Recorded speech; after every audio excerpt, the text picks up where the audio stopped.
Me pillaste. La verdad ¿Puedes es que revisar? lo vamos a revisar y si no, la mandamos apenas podamos. No sé si Pauli me puede ayudar con eso tú mientras, Sí, quizás. lo reviso y la subo al Moodle o la comparto en el correo por mientras, si es que es más rápido. Gracias, profe.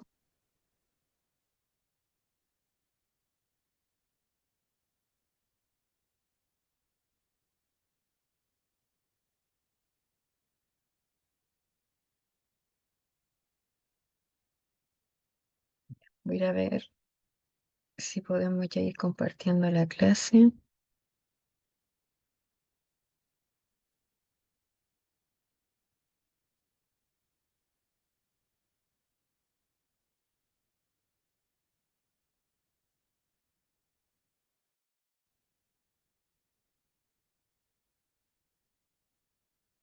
Ya, queridas, vamos a dar inicio a la clase ahora.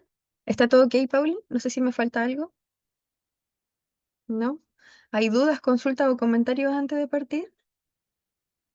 Me disculpan igual si a veces silencio y tomo agua porque estoy saliendo de un resfriado y está un poco afectada mi voz, ¿ya? Así que si algo no se entiende, por favor, lo comunican nomás y vamos eh, repitiendo las ideas, ¿ya? Bueno, entonces, como les decía, hoy día vamos a ver mediante esta modalidad virtual el síndrome del hombro doloroso que nos tocaba hoy. Y para eso es importante que tengan súper claro que los resultados del aprendizaje es que logren identificar las características principales de este síndrome, que conozcan las principales causas del síndrome también, que caractericen los diferentes diagnósticos asociados a este síndrome y que además puedan formular las principales acciones para evaluar a las personas con esta situación de salud. Para esto, y a modo de introducción, vamos a ver dos videos, ¿ya? Así que pongan mucha atención porque la idea es que podamos responder estas dos preguntas iniciales luego de ver estos videos, ¿ya?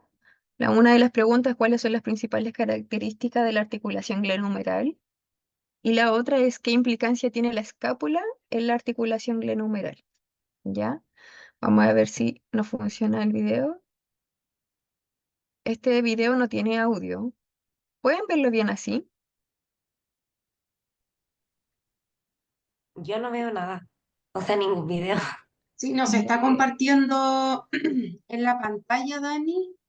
Parece que Lo voy a colocar el- como link aparte entonces. Dame un sí, segundito. Así quizás mejor, porque yo parece veo que que, se comparte todo. parece que tiene que ver con una función de compartir. Entonces intentémoslo. Si no podemos mandar el link acá en el chat y lo Claro, ven de manera individual.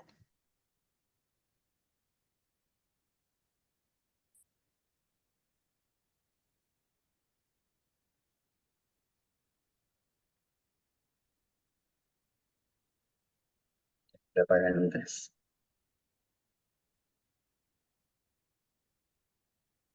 Ya, a ver, ahora sí me resulta. Voy a ir a verlo entonces.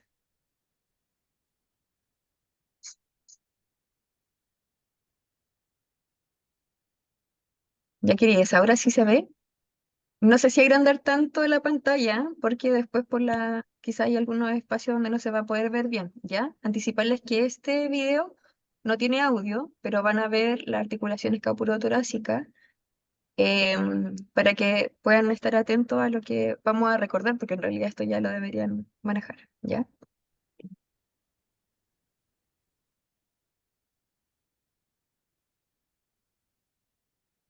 Ahí muestran el tejido celuloso grasoso que facilita el deslizamiento del cerrato anterior sobre,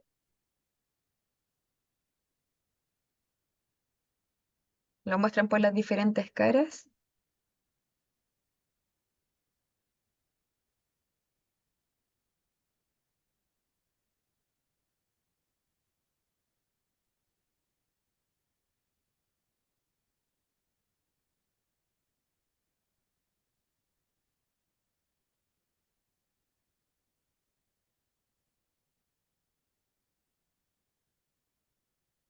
Ahí están las relaciones entre la escápula y el subescapular, el cerrato anterior. y el tórax. Los planos de deslizamiento que pueden visualizar ahí también.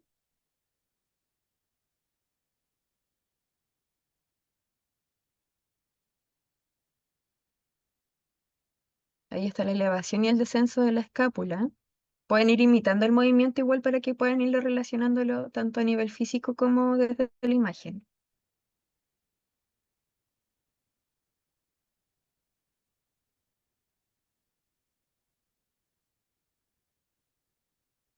Pueden ir viendo los mínimos movimientos que se van generando en las articulaciones vecinas también.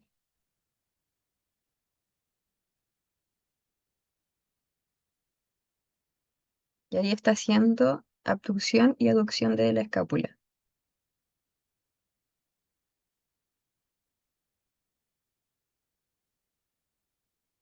Rotación medial, lateral y externa. ¿Ya? Espero lo hayan podido ver bien. Ahora vamos a ir con el otro video.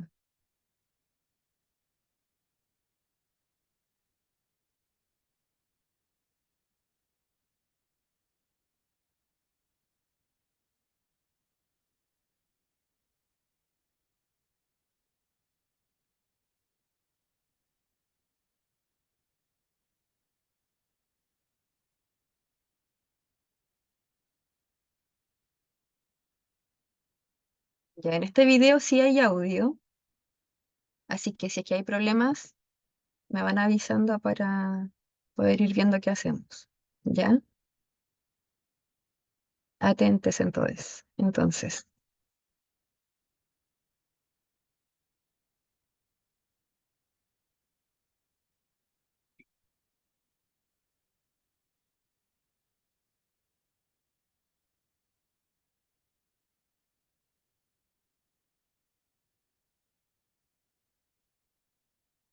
Profe, creo que no se escucha. ¿perdón? Que al menos yo no lo escucho, el audio. ¿Alguien más no lo está escuchando? Yo tampoco lo escucho. Ya, pero pueden verlo bien. ¿Sí? Sí, eso sí. ¿Sí? Ya. Voy a volver a colocarlo, espero se escuche. En el peor caso vamos a mandar el link igual por el chat, ¿ya? De todas maneras, igual se van mencionando los aspectos que van siendo importantes en el video, ¿ya? Les voy a pegar el... ¿Le puedes pegar el link, Pauli, por fin? ¿Ya? Ahí los van a pegar y voy a poner la grabación de nuevo.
Ya querías, ¿pudieron escuchar y ver el último video? O si están en eso, me avisan también para darle esos minutos para que puedan verlo bien.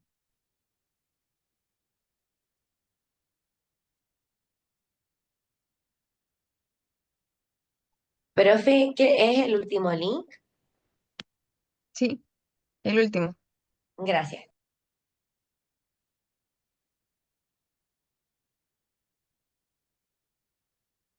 ¿Van a ver el video? ¿O están en eso? ¿Me avisan por fin? Yo lo estoy viendo. Ya, súper. El video dura máximo 2 minutos, así que vamos a esperar 2 minutos para que lo puedan revisar. Por ahora también contarles que los links de los videos están en la clase que acabo de mandar.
Ya queridos. Retomamos entonces las preguntas. Los invito a ser lo más participativo que puedan, no hay respuestas malas. Vamos con la primera pregunta entonces. Dice, ¿cuáles son las principales características de la articulación glenohumeral? En relación a lo que vieron, en En, relación a lo que recuerdan. en relación a lo que recuerdo y también se ve como en el video, es que tiene esta como característica. Yo creo que hay un nombre como más técnico, pero que puede como tener o sea, hacer los tres movimientos. O sea, como que se puede hablar de, por ejemplo, rotación externa e interna, abducción, aducción. Y faltan ahí uno importante.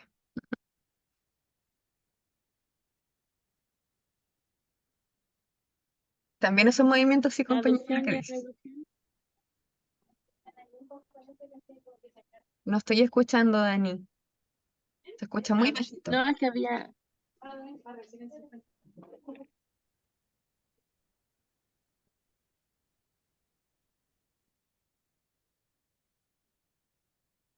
Dani, no te escuchamos.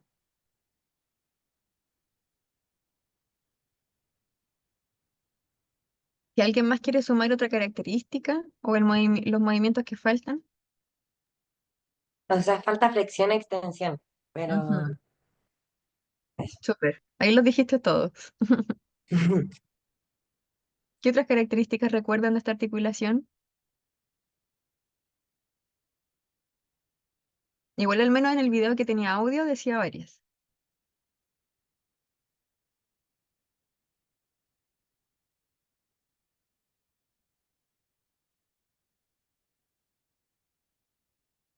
No recuerdan nada más. No sé si hay algo en el chat, pero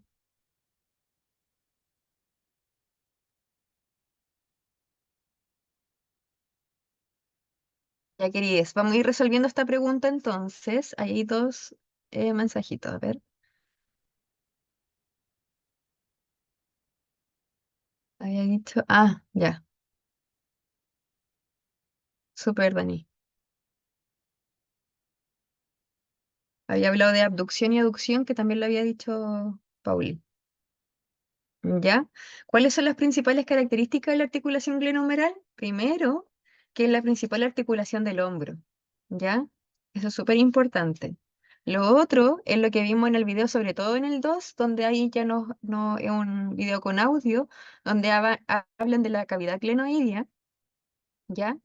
Que es poco profunda, ¿cierto? Pero que le permite mayor movimiento a la cabeza del húmero por ende, ¿ya? Está la cabeza del húmero, y ahí también decía algo súper importante, que es como la mitad de una esfera, ¿cierto? Y que también es como 3 veces más grande que la cavidad glenoidea, ¿ya? Esto le permite deslizarse con mayor facilidad en todas estas libertades de movimiento que mencionaba la Pauli, pero que al mismo tiempo, al tener tanta libertad de movimiento, pues, se convierte en una articulación mayormente vulnerable a lesiones como las luxaciones o el desgaste del cartílago, ¿ya? Y otro aspecto importante es el labrum glenoideo, que es como un anillo de cartílago que viene a ampliar un poco la profundidad de la cavidad glenoidea y a dar mayor estabilidad y congruencia a esta articulación, ¿ya? Para que vayamos haciendo memoria. Vamos con la segunda pregunta. Dice, ¿qué implicancia tiene la escápula en la articulación glenohumeral? Eso lo podíamos ver mucho más en el primer video, donde se vieron los planos de movimiento, ¿cierto? Algunos músculos que también participaban en ellos. También yo les había dicho que tuvieran ojo también en los pequeños movimientos de las articulaciones vecinas también que habían ahí. ¿Se acuerdan de algo al respecto de esto?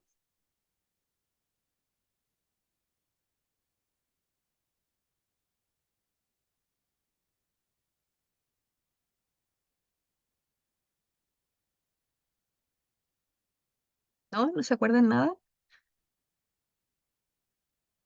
Y en relación a lo que vieron tampoco, ¿alguna noción general al menos?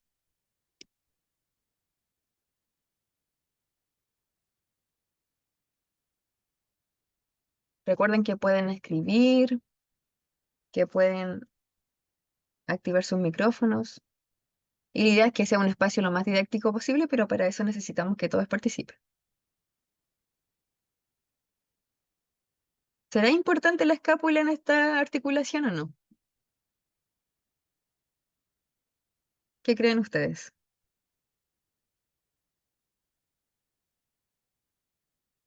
Sí. ¿Y por qué podría ser importante, Pamela? Bueno, al menos como me tocó en práctica que llegaba mucho hombro doloroso, sí había este tema como del manguito rotador y que toma como músculo también la subescapular. ¿Ya? Entonces también es como un conjunto de músculos que se puede dañar. Pero si habláramos más puntualmente de la escápula, porque los músculos, si bien son importantes, ahí vamos a ver más adelante también las afecciones que tú ya nos comentas. Igual hace varios movimientos, ¿no? Como Mm. ¿Y cuál sería el rol específico de la escápula para esta articulación?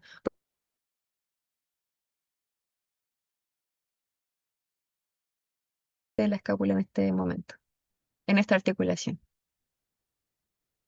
yo creo que tal vez dar como estabilidad a la articulación. Sí, ahí está súper bien ese comentario. La escápula asegura que la cabeza del húmero se pueda mover y desplazarse adecuadamente dentro de la cavidad glenoidea. Entonces, a eso ya lo vamos a ir viendo, que tiene mucho que ver con el ritmo escapular, ¿ya? Como hablábamos al principio, esta articulación, si bien tiene la articulación glenohumeral, si bien tiene harta libertad de movimiento, asimismo la hace mucho más vulnerable. Entonces, el hecho de que exista la escápula para, de cierta manera, estabilizar, proteger o hacer una combinación de movimientos que permita llevar a cabo toda esta libertad de movimiento de las que hablábamos, la hace mucho más importante en todo esto, ¿ya? Por eso vamos a ir a ver estas cosas, ¿ya? Hay un recordatorio. ¿Se acuerdan sobre las estructuras de la cintura escapular? Ahí aquí, ojalá me ayuden. porque es algo más práctico, ¿cierto? Algo que ya han ido viendo en estos años de estudio. ¿Quiénes componen las estructuras de la cintura escapular?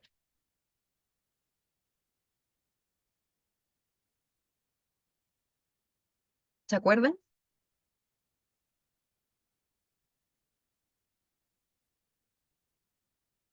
¿Los huesos o los músculos? Ahí podría devolverte la pregunta. ¿La cintura escapular está compuesta solo por con componentes óseos o solo musculares o ambos? ¿Qué Yo sé crees tú? que huesos, por la clavícula y la escápula, ¿no? ¿Ya? Sí, al menos esas partes, esos aspectos óseos también. ¿Quieren agregar algo más? Pero es el acromion, la que me acuerdo, pero no sé. El acromion es una parte de la escápula. Ah, ya, Pero está súper bien nombrarla porque vamos a ir hablando de eso también después. ya. ¿Se acuerdan de algo más o no?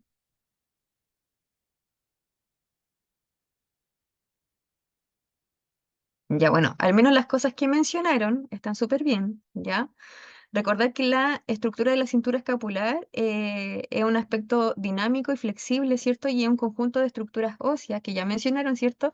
La clavícula, la escápula y articulaciones que permiten la conexión del miembro superior con el tronco, ¿ya? Y esto facilita también, por ende, la movilidad del hombro.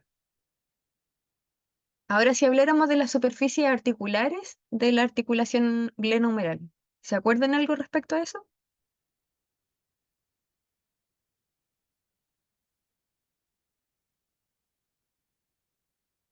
Profe, ¿a qué se refiere con superficies? Las superficies tienen que ver con los puntos como de contacto, por así decirlo.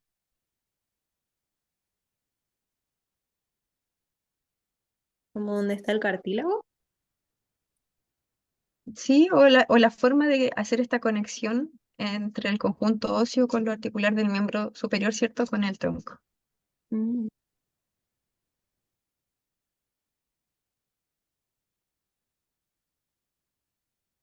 Entonces sería como la unión entre la cabeza del húmero. Claro, ahí ya podríamos ir hablando de, como dice la articulación glenoidea, ahí hablaríamos de los aspectos que vimos en el video, ¿ya? Que tienen que ver netamente con la cavidad glenoidea, ¿cierto? Que eso conforma la articulación glenohumeral, perdón. Podríamos hablar también, bueno, estas ya son otras articulaciones en todo caso, pero lo que conforma esa articulación, por ende, sería la cavidad glenoidea, como les había dicho, la cabeza del húmero y el labrum glenoideo, ¿ya? Y ya cuando hablamos del ritmo escapulohumeral, ¿a qué nos podemos referir con esto?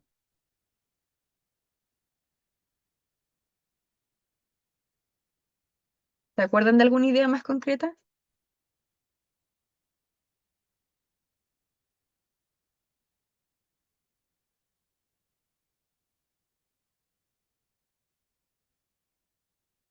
No hay ninguna respuesta mala, ¿eh? Vamos bien incluso con los que han ido comentando.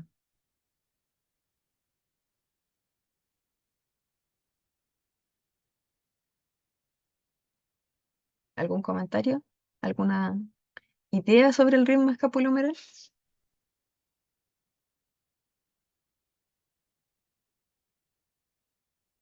Ya, bueno, aquí voy a entrar yo entonces, solo para recordar. Ya, el ritmo escapulohumeral ya nos da una alusión de a qué se puede referir, ¿cierto? Y tiene que ver como con el ritmo, con el movimiento de la escápula en conjunto con el húmero, ¿cierto? Y eso entonces quiere decir que es la coordinación entre la escápula y el húmero para poder ir ejecutando los movimientos del hombro, ¿ya? Hay una relación de 2 es a 1, no sé si se acuerdan de eso, ¿ya? Pero tiene que ver netamente que hay, por ejemplo, cuando se mueve el húmero, se mueve 2 grados y recién se mueve uno la escápula en compañía de este movimiento, ¿ya? Por ejemplo, cuando el brazo está en abducción o en flexión, el húmero se mueve primero y la escápula la sigue, le sigue este movimiento para permitir el rango de movimiento completo y evitar roces, ¿ya? Ese es un ejemplo concreto. Y para eso vienen varios movimientos de que hay una previa, o sea, hay una coordinación entre estos componentes en donde está, por ejemplo, la rotación de la escápula, ¿ya? Cuando existe rotación de la escápula, el brazo se eleva y la escápula debe rotar para permitir el movimiento y evitar fricción, ¿ya? Tienen que acompañarse, tienen que coordinarse en todos los movimientos que hagan, porque si esto no sucede, no sucede, se podría enganchar, por así decirlo, entre el hombro, entre los músculos del manguito rotador, se entrecruzarían ligamentos, se presionarían, y eso generaría consecuentemente una restricción del rango articular, em, así también como dolor, obviamente, cuando ya hablamos de causas más crónicas, ¿ya? Por ejemplo, también cuando hablamos de elevación y rotación, la escápula se eleva y rota para una rotación externa del brazo, ¿ya? Y cuando hablamos de una sincronización con la clavícula, que también yo les decía en el primer video, vean las articulaciones vecinas, es porque si bien hay pequeñas articulaciones vecinas, estos pequeños movimientos son los que van acompañando y se mueven de forma coordinada con la escápula para darle movimiento y estabilidad a lo que son los movimientos del hombro, ¿ya? Entonces, cuando hablamos de ritmo escapular, en realidad hablamos de una secuencia de movimientos que se van acompañando entre sí para entregarle todas estas libertades de movimiento al hombro, que son las que mencionaban delante las compañeras. Flexión, extensión, abducción, aducción y rotación. ¿Se entiende así? ¿Me confirman? Sí, profe. Ya, súper. Vamos entonces ahora con los estabilizadores estáticos de la articulación glenomeral. ¿Qué recuerdan de eso? Profe, es que no sé si soy yo, pero no veo que avance el PPT. No, estamos en el recordatorio. ¿Ve Ah, esa ya. página? Ah, Sí. Estamos es que haciendo la veo en las recordatorio. preguntas. Entonces la idea es que vayamos conversando. Ah, ya. Ya, entonces, ¿cuáles serían los estabilizadores estáticos de la articulación glenohumeral? ¿Se acuerdan? Yo no. No me acuerdo mucho de eso. Y si pregunto por los dinámicos, ¿se acuerdan? ¿O tampoco? Tampoco.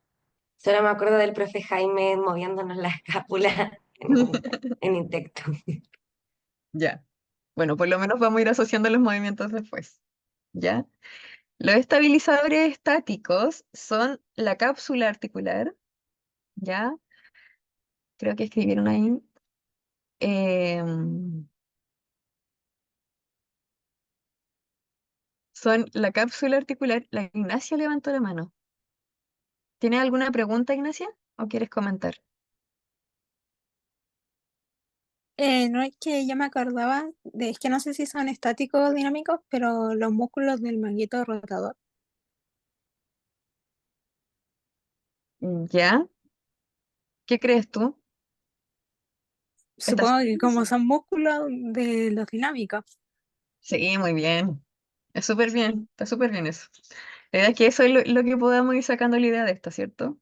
Y ya nos vamos a tomar de esa idea.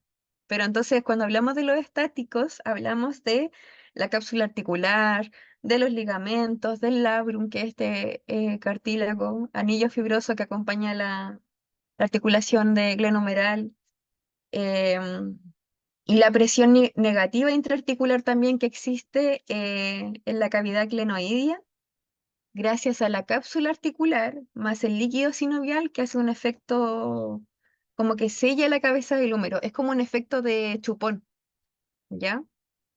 Todo eso engloba los estabilizadores estáticos de la articulación glenohumeral, ¿ya? Y como decía la compañera, los estabilizadores dinámicos corresponden netamente a lo muscular, ¿ya? Y ahí nos vamos a encontrar con los músculos del manguito rotador, como mencionaba la compañera. ¿Y se acuerdan cuáles eran los músculos que correspondían al manguito rotador? Al supraespinoso. Supraespinoso, ¿ya? ¿Cuál más? Son 4. El supraespinoso nos ayuda a la abducción del brazo. ¿Cuál más? ¿Se acuerdan? El subescapular. Subescapular. Súper bien. Ese nos ayuda a la rotación interna del hombro. El Está el infraespinoso, infraespinoso. Infraespinoso, que él el, nos ayuda con la rotación externa del brazo y falta el uno, redondo menor. redondo menor. El redondo menor, en compañía con la acción del infraespinoso, nos ayuda a la rotación externa y acompaña la estabilización de los movimientos. ¿Ya? Profe, Súper. ¿puede repetir rápidamente lo de como el músculo y el movimiento? De nuevo, que no alcanza a anotar.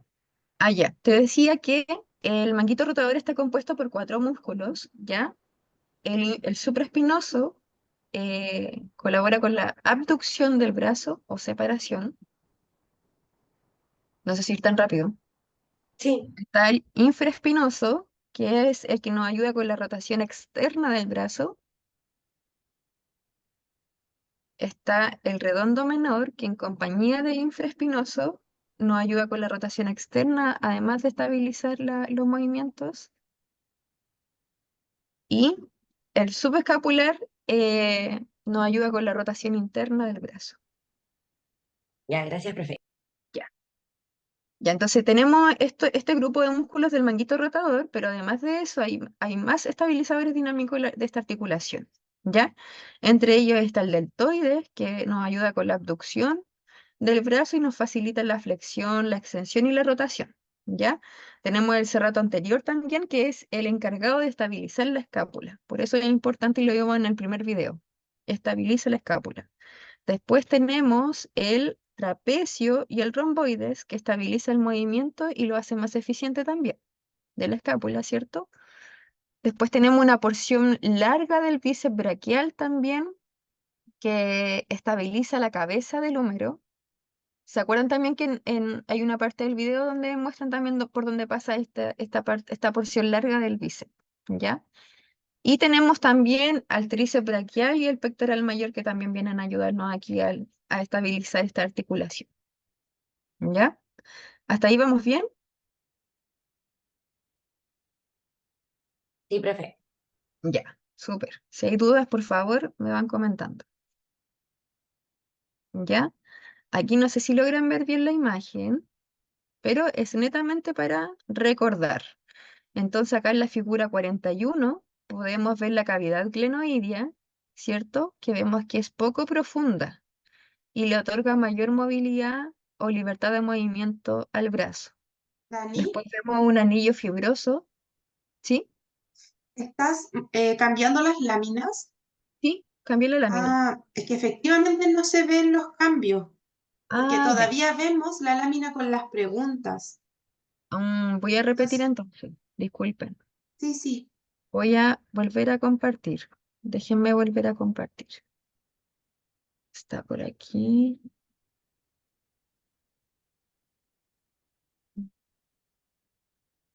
Aquí lo había puesto de acá. A ver, veamos acá. ¿Se ve ahí? sí, ahora se ve como presentación. A ver, muévela Ya. para confirmarte. Cambio de lámina. Este era el anterior, el Sí, recordatorio. Ese sí. eran solamente Ahora se ve. Títulos. unos puntos que teníamos que recordar. Y ahora estamos en una imagen de la anatomía funcional de la articulación glenohumeral. Súper. ¿La vemos todas entonces? Ya. Sí, Entonces acá voy a repetir. La figura 41 podemos ver la cavidad glenoidea, que si se dan cuenta es poco profunda, ¿cierto? Y lo que le otorga mayor libertad de movimiento al brazo, ¿ya? Em, en los movimientos del hombro, perdón. Después vemos que hay una letra B pequeñita y hay un anillo fibroso que corresponde a un cartílago articular que se llama labrum glenoideo, ¿ya? Que este va sobre esta cavidad glenoidea y su función es netamente ampliar un poco más la profundidad de este espacio y obviamente proteger y articular con la cabeza del húmero, ¿ya? Y en la figura 40 ya podemos ver la cabeza del húmero, que como se decía en el video, es como la mitad de una esfera, ¿cierto? Que es 3 veces mayor en tamaño que la cavidad glenoidea y que tiene una dirección aproximada de unos 45 grados hacia la conexión con la cavidad glenoidea para confirmar esta articulación. ¿Ya? Y ahora cambié de diapo, me van confirmando. Vamos a ver la estabilidad dinámica ahora. ¿La ven? Sí. Sí, ahora van corriendo bien las láminas, Dani. Así que vamos Ya, bien. súper. Ya querides, entonces aquí como veíamos los estabilizadores dinámicos tenían que ver con grupos musculares, ¿ya? Por ejemplo, en los estabilizadores longitudinales, que podemos verlos en la figura 68, que es la de la derecha, vamos a encontrar el número 5, que está por aquí, que es el bíceps, ¿ya? Después vamos a tener el tríceps, que es el 8, que está por acá afuera, y vamos a tener al pectoral mayor, que es el 9. Esos son los estabilizadores longitudinales del movimiento del hombro, ¿ya? De la articulación glenohumeral. Y tenemos también los estabilizadores transversales, que los podemos ver en la primera imagen de la izquierda, donde el 1 es el músculo supraespinoso, después tenemos el 3, que es el infraespinoso, el 4, que es el redondo menor, y en la figura siguiente ya podemos ver al 2, que es el subescapular. Si se dan cuenta, es un conjunto de músculos que se entrecruzan en estas cavidades, o sea, en estos componentes óseos y le otorgan la estabilidad necesaria para darnos toda la libertad de movimiento que necesitamos. ¿Ya? Profe, ¿cuál era el subescapular? ¿Qué número? El subescapular es el 2, el que se ve en la figura siguiente desde izquierda a derecha. Dani, Está con una flecha más grande. Dime. se escucha como un audio de fondo. No sé si eres tú o algún otro compa que tenga. Mira, de momento yo no tengo mayor ruido ambiental. Ah, Yo ya. escucho bien. Ah, ya. ¿Sí? Súper. Ya. Dale más, Dani. Seguimos entonces. Preguntarle ahora que después que hicimos todo este recordatorio, que lo estoy segura yo que está en sus mentes. Solamente hay que seguir refrescando un poquito estos conocimientos. ¿Ya? ¿Qué recordamos del síndrome del hombro doloroso? Que también lo pueden ir relacionando a sus experiencias prácticas, experiencias personales.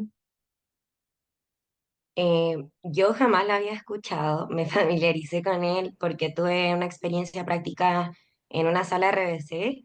¿Ya? La persona que acompañamos tenía este síndrome de hombro doloroso. Súper. Sí. Entonces igual pude aprender como, en verdad, muy como de forma autónoma. Me conseguí como material ¿Ya? y igual es interesante porque también aprendí que es algo que se puede relacionar con el curso de vida como no de por sí el síndrome, pero sí las lesiones de hombro es algo que puede estar muy presente como envejeces. Creo que a partir de los 60 era que puede aparecer y ahí va a ser lo problemático.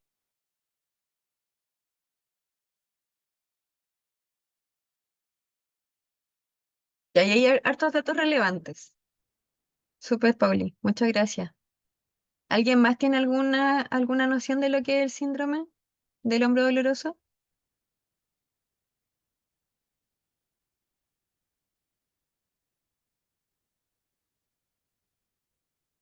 Bueno, les voy a contar entonces.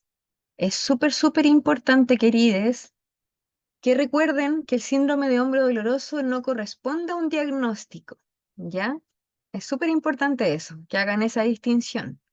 Cuando hablamos de un síndrome de hombro doloroso, nos estamos refiriendo a un conjunto de signos y síntomas que se están haciendo presentes por alteraciones, ya sea en músculos, tendones, nervios, vainas tendinosas, síndromes de atrapamiento nervioso, alteraciones articulares o neurovasculares, ¿ya?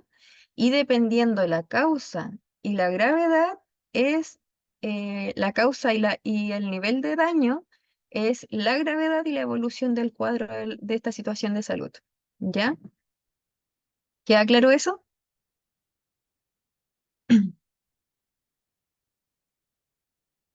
Es súper importante que se queden con esa diferencia, ¿ya? Entonces, el síndrome de hombro doloroso no es un diagnóstico, más bien se refiere a un conjunto de signos y síntomas presentes en el hombro, ¿ya?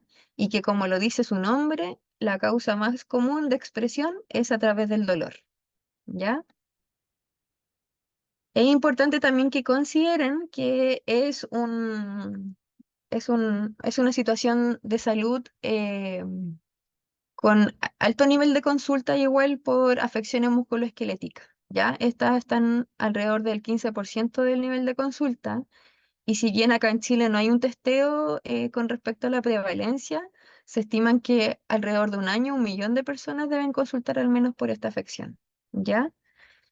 Y también hay que considerar que en APS es muy precaria los tipos de evaluaciones que hay. Entonces, como no hay un buen equipo diagnóstico, generalmente llegan las personas ya cuando están con mayores afecciones al sistema secundario terciario, ¿ya?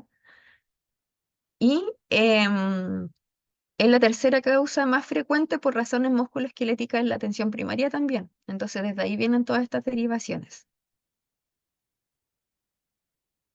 Ahora, si hablamos entonces del síndrome del hombro doloroso, esta podría incluir diferentes causas o etiologías, ¿ya? Entre ellas, las cuatro más principales son las que vamos a ver ahora. Una de ellas es la patología del manguito rotador, que ya alguna compañera lo mencionaba, alteraciones glenomerales, patología acromioclavicular y el dolor referido de origen cervical, ¿ya? La compañera hoy o cualquiera que quiera agregar, ¿qué nociones tienen sobre el manguito rotador? Ya hablamos de los grupos musculares que lo acompañan, ¿cierto? Pero ya cuando hablamos de como una situación más patológica, ¿tienen alguna noción?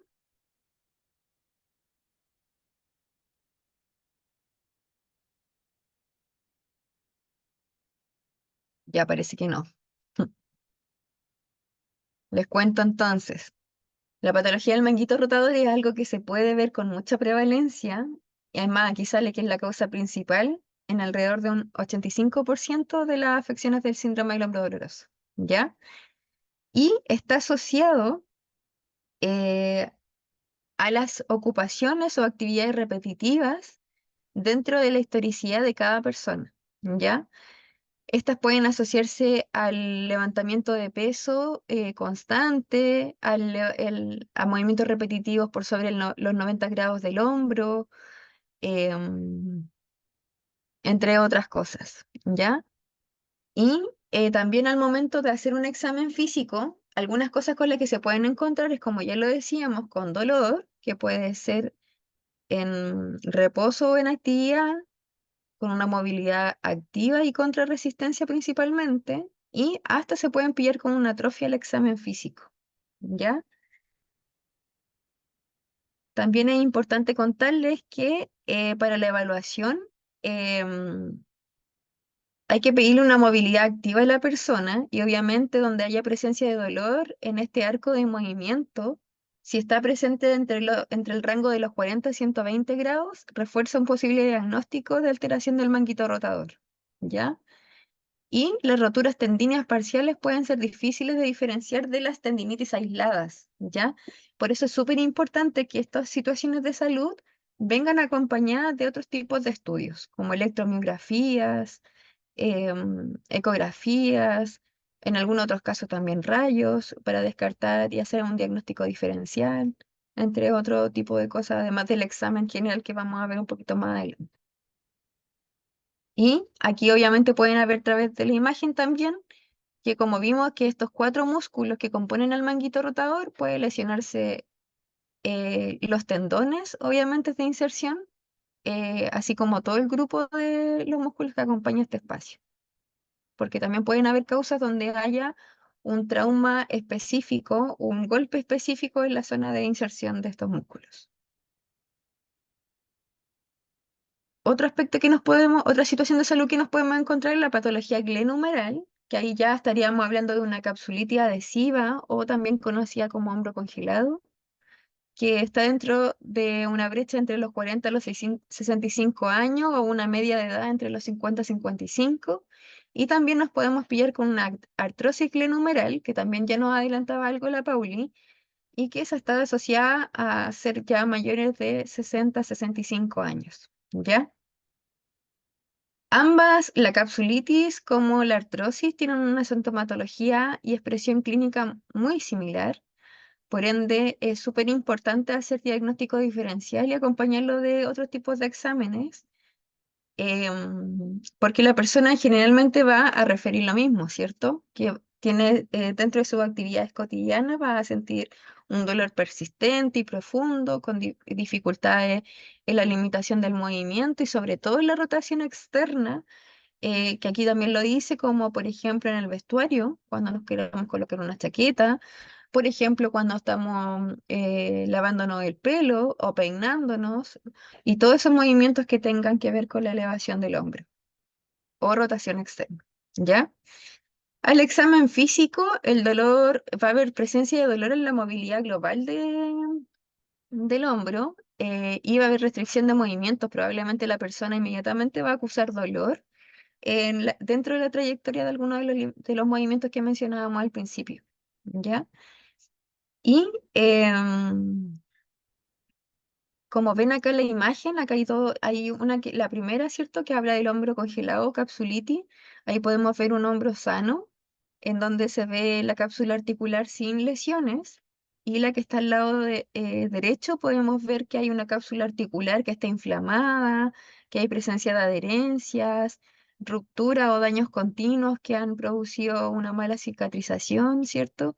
Y eso va generando que haya un menor rango de movimiento y mucha presencia de dolor por la cantidad de irrigación que hay en la zona también, ¿ya?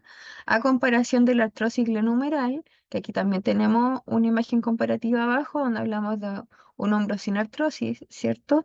Y un hombro ya con la presencia de artrosis, donde vemos que está afectado principalmente el cartílago articular, y esto obviamente nos impacta netamente en el deslizamiento y la movilidad del hombro, además de la presencia de dolor, por supuesto, y el impacto funcional en las personas. Y tenemos la patología cromioclavicular, que bueno, la palabra también lo dice, que ahí ya estamos hablando del acromion, que es un segmento de la escápula, en la que se une a través de ciertos ligamentos con la clavícula, ¿ya? Esta situación de salud es secundaria a traumatismo o situaciones de artrosis, ¿ya? Así que no es tan común y es más presente en edades más mayores, ¿ya?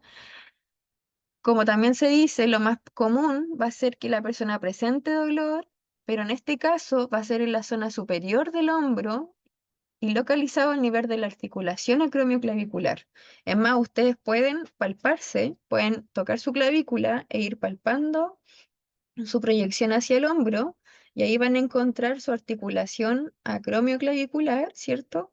Y por supuesto la persona cuando tiene una afección ahí, el hecho solamente de palpar en esa zona debería producir dolor, además de todos los otros impactos que ya mencionaba.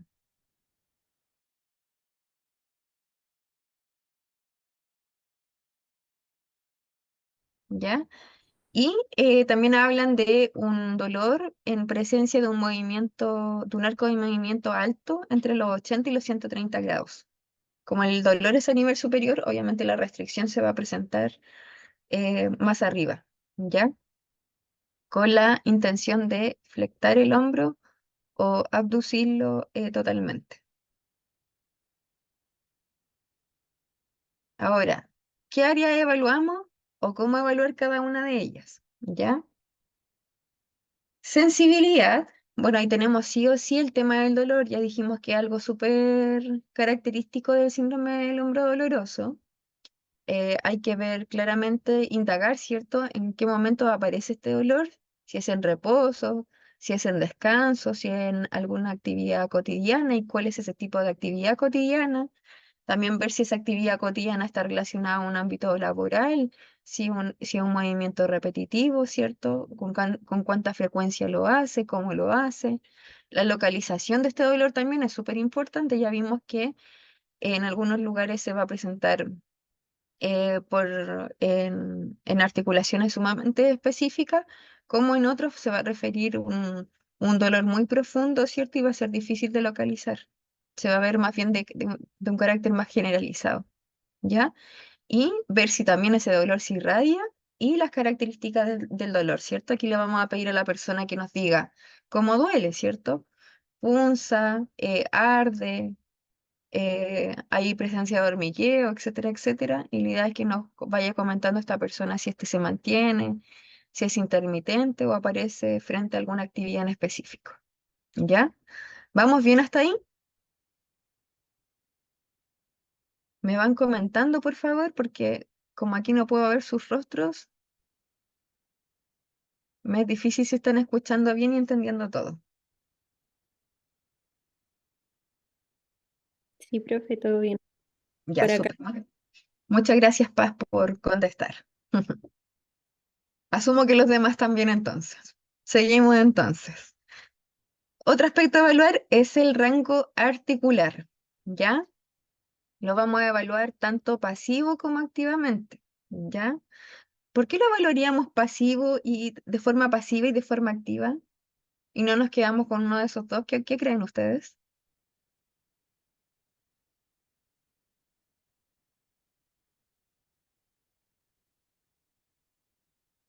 ¿Tienen alguna idea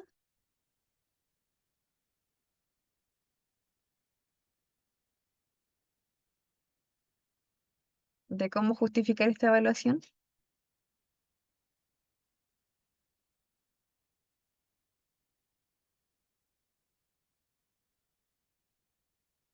Eh, o sea, a mí se me ocurre, o sea, es necesario hacerlo porque queremos ver el rango como de la articulación que está afectada, pero como es que no sé, como con ayuda o sin ayuda, pues como hasta qué punto puede hacerlo quizás la persona de manera como autónoma o como sin ayuda, mm, y cómo también puede, no sé, afectarse en los resultados.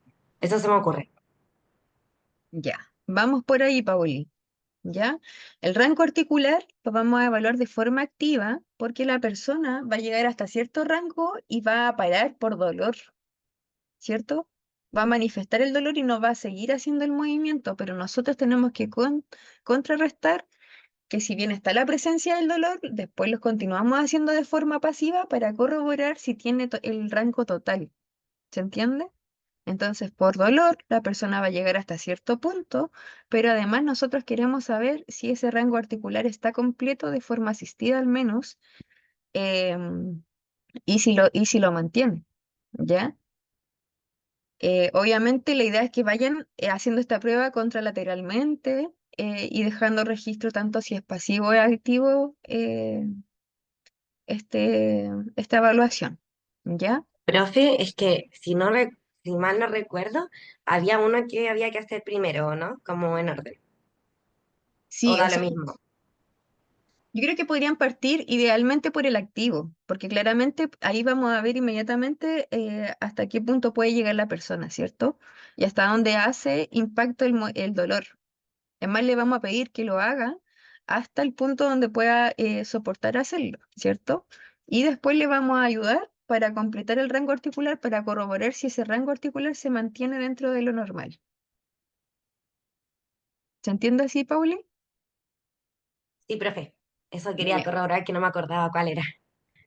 Ya, súper. Y después vamos a ver, evaluar fuerza muscular. ¿Con qué vamos a evaluar fuerza muscular? Puede ser con Daniel. Sí,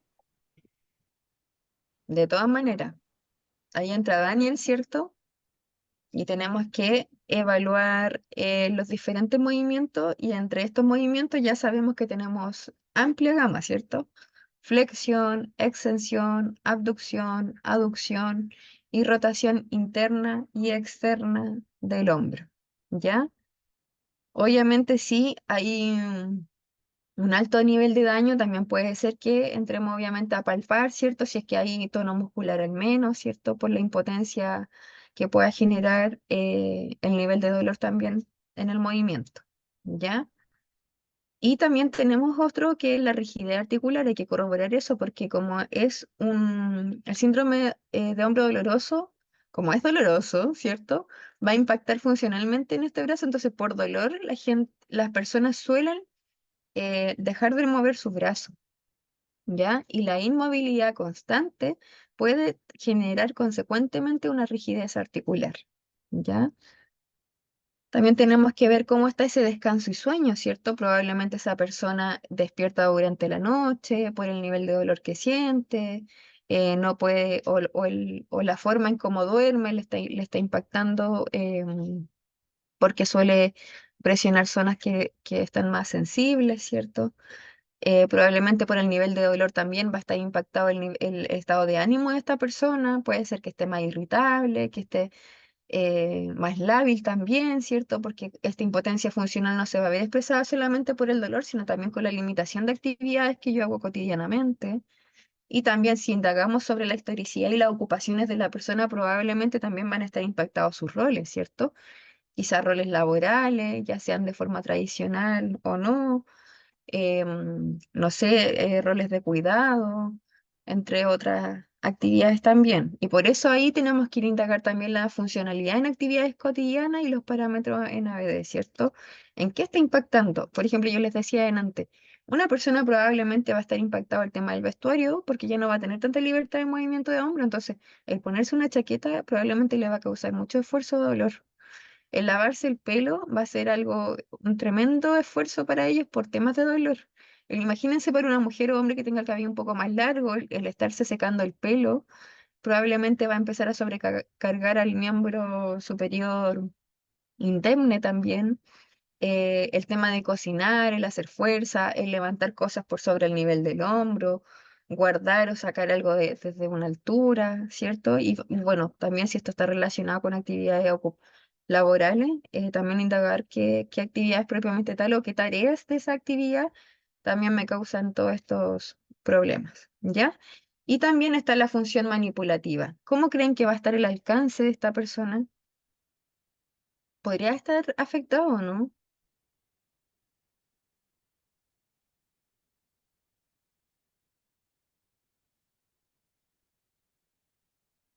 Aquí hay un dedito para arriba de la Pauli. Sí, totalmente. Claramente la libertad de movimiento mayor es gracias a nuestro hombro. Entonces, el tema del alcance probablemente no va a haber movilidad de ese hombro, entonces vamos a estar compensando con la aproximación de tronco, ¿cierto? Probablemente con el brazo indemne también. Entonces, súper importante ir indagando con respecto a eso, ¿ya? El desuso también de ese miembro superior que está doliendo mucho va a generar una disminución de fuerza y de resistencia también. Entonces hay hartas consecuencias ahí, sobre todo cuando no se tratan a tiempo, ¿ya? Ahora lo otro importante es contarles que en estos casos, por ejemplo, cuando hay cortes, ya sean completos o parciales de los tendones, es súper importante que tengan en consideración que no se pueden, que claramente ese proceso de recuperación hay que respetarlo, ¿cierto?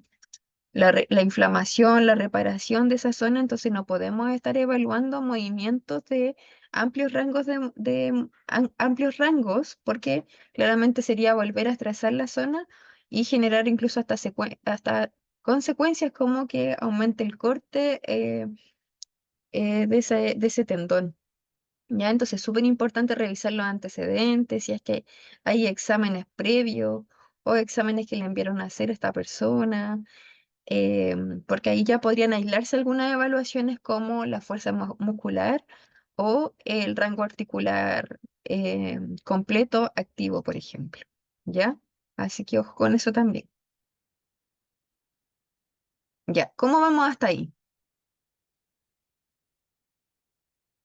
Yo espero que estén todos despiertos todavía.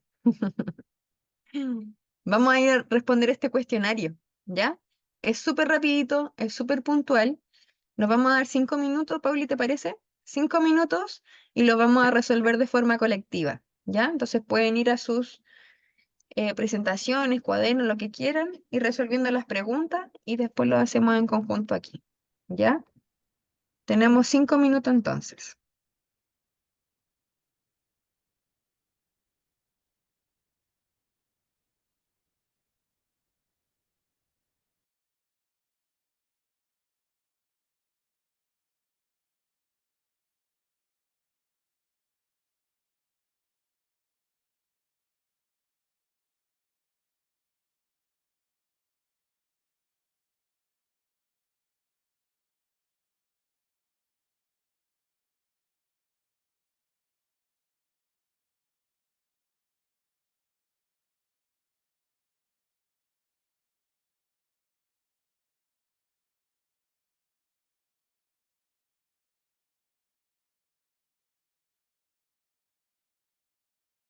Voy a dejar las preguntas aquí por el chat también.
¿Cómo van?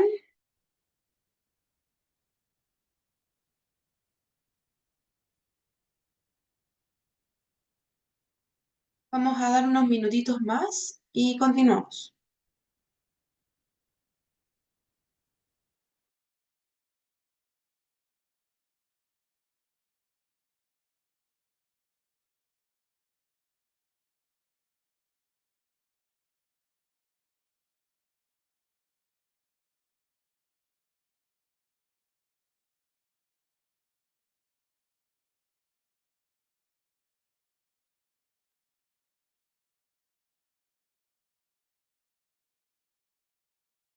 ¿Ya hay respuestas? Vamos a ir revisando entre toda esta parte. Debería ser súper fácil, pero lo importante de esto es revisarlas que no nos quedemos con algunas ideas erróneas, ¿ya? Por ejemplo, el síndrome de hombro doloroso, ¿es un diagnóstico? Pueden abrir micrófono o contestar por el chat.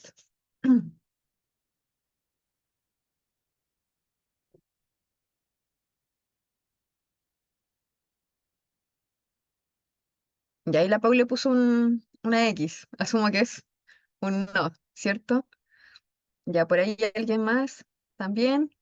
¿Quién me Profe, dice que no? Dime, Pauli. es que a mí, o sea, comprendo como esto de que al final es un conjunto de signos y síntomas, pero no sé si quizás es porque no tengo tan definida como literalmente esto de concepto de diagnóstico, como no entiendo, no la diferencia, pero el diagnóstico es algo más que también un conjunto, como qué diferencia hay, porque igual podríamos entender un diagnóstico como conjunto de signos y síntomas. No sé si me estoy explicando. Ya. Lo que pasa es que el síndrome del hombro doloroso, cuando va eso en ficha, en un antecedente o ese tipo de cosas, más bien se comporta como una alerta, ¿cierto? Es decir, aquí tenemos una expresión de signos y síntomas principalmente asociados al dolor en el hombro, pero no sabemos la causa ni el origen. Y cuando ya hablamos de causa y origen, ya podríamos darle el nombre y el apellido que corresponde y ahí podríamos hablar de, por ejemplo, de una patología en el manguito rotador, y ahí podrían ser tendinitis, podrían ser em, ¿cómo se dicen? Capsulitis y todas las otras que mencionamos, ¿ya? Que sí son diagnósticos. Sí, porque ahí ya estamos hablando del origen, de la etiología, del daño, de qué es lo que está sucediendo en ese hombro, ¿ya? Entonces, el síndrome del hombro doloroso es solo más bien como la puerta de alerta por la que entran por CESFAM, por atención primaria las personas, y manifiestan presentar mucho dolor e impotencia funcional en su hombro, ¿ya? Pero ya Ah, ya cuando se entendí. van viendo a través diagnósticos diferenciales por ayuda con esta otra electromiografías, ecomotografía, etcétera, etcétera, ahí ya se deberían descartar ciertas posibles orígenes y ir directo a cuál es la afección, ¿ya? Y dependiendo cuál es la afección, es la gravedad y el tratamiento. Entonces puede ser quirúrgico o no quirúrgico, ¿cierto? Y pueden haber varias cosas también ahí, dependiendo del caso. ¿Ya? Me imagino que para todos quedó mucho más claro ahora con la pregunta de la Pauli. Profe, Sofía, dime. entonces el síndrome del hombro doloroso es como este paraguas que va a englobar distintas como causas, que cuando ya es una causa, como cuando se habla de la patología manguito-rotador, ya eso es como un diagnóstico. Claro. Sí, Ah, cuando hablamos del manguito rotador, o sea, del hombro doloroso, podríamos dar una charla de esto, de cómo cuidarnos y prevenir lesiones, pero ahí englobaría todas estas situaciones de salud de las que hablamos después. Manguito rotador, artrosis de hombro, em, capsulitis y otras cosas más. Hay muchas más afecciones también. ¿Se entiende así, Sofía? sí, profe, gracias. Ya. Súper. ¿Cuáles son las principales causas del síndrome del hombro doloroso?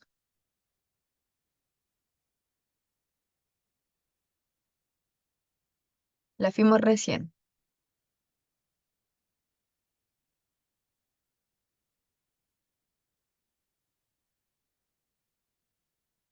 Pueden activar su micrófono o escribir.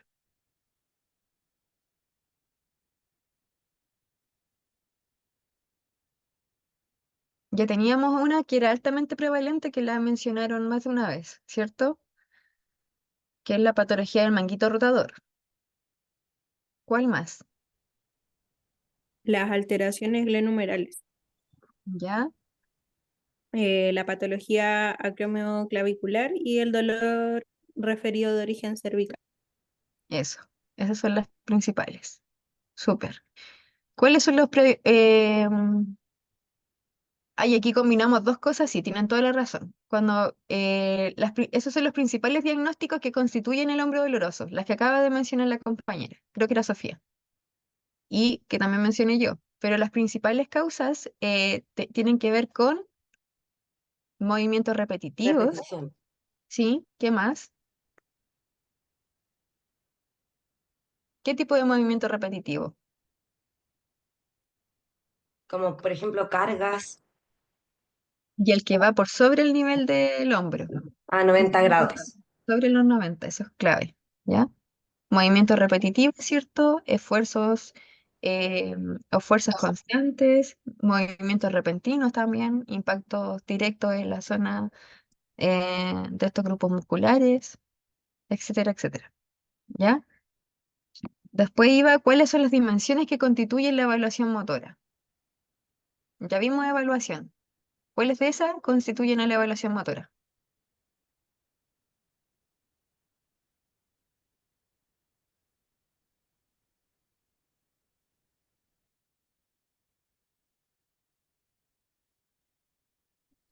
Profe, bueno, yo puse el rango, ¿Ya? la fuerza, la rigidez y la función manipulativa, pero quería saber si dentro de fuerza también podía ser fuerza funcional, porque por ejemplo, no sé, como el agarre, como de cosas, a veces igual puede generar dolor. Entonces, es pertinente. Sí, pero yo creo que ese respondería más bien a la última pregunta, que tiene que ver evaluación con actividades en la vida cotidiana. Ah, ya, Cuando nos vamos más a lo funcional, responda a eso, ya. ¿ya? Pero dentro de todo igual está íntimamente relacionado. Pero están bien las que mencionaste, Paulina. ¿Y cuáles serían las sensitivas?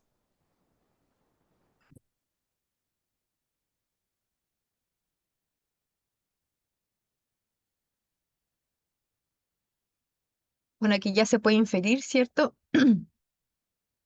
Porque es el dolor, es el síntoma más prominente en estas afecciones, ¿ya? Entonces ahí, escala análoga de- del dolor, ¿cierto? Y ahí tienen que ver claramente todo, ¿cierto? En actividad, en reposo, en descanso, la continuidad de estos malestares, cómo es la percepción del dolor, etcétera, etcétera. ¿Ya? Y en las dimensiones de la vida cotidiana, bueno, aquí ya la Paula mencionó actividades funcionales. ¿Qué más podría evaluarse ahí?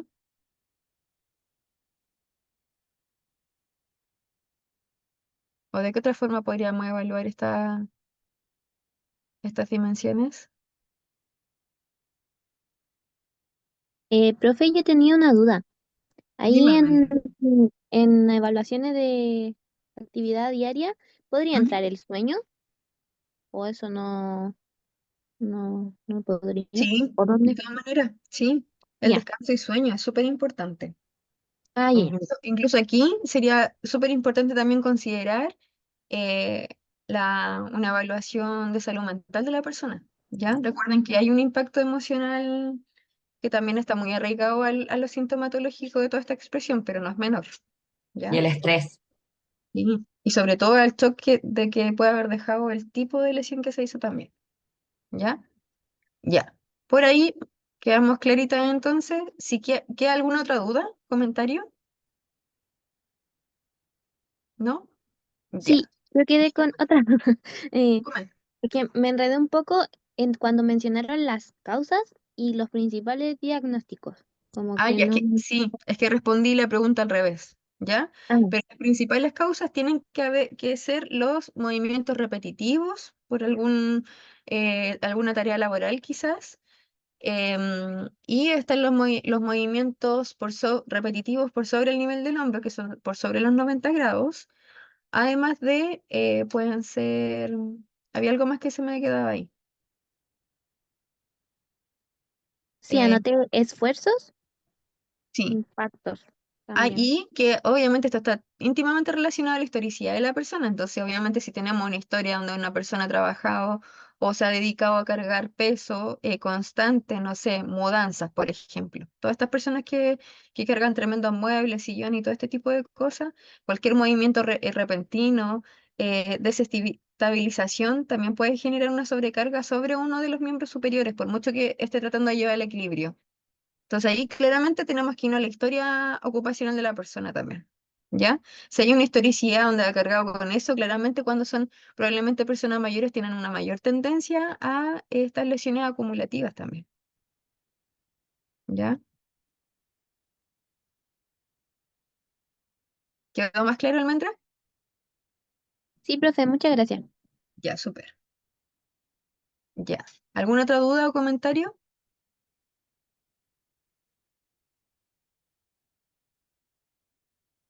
Ya parece que no. Querides, les cuento, ustedes ya tienen el PPT en su poder. En ese PPT está, en la última diapo hay un link y hay dos preguntas. Ahí les dejo el link también por acá. Y hay dos solicitudes, ¿ya? A través de este link van a poder ver las formas concretas de cómo evaluar de una forma más práctica, ¿ya? Y luego de eso tienen que describir dos evaluaciones para el manguito rotador y describir dos evaluaciones para las alteraciones acromioclavicular. ¿Cuáles serían más atingentes para esos casos? ¿Se entiende?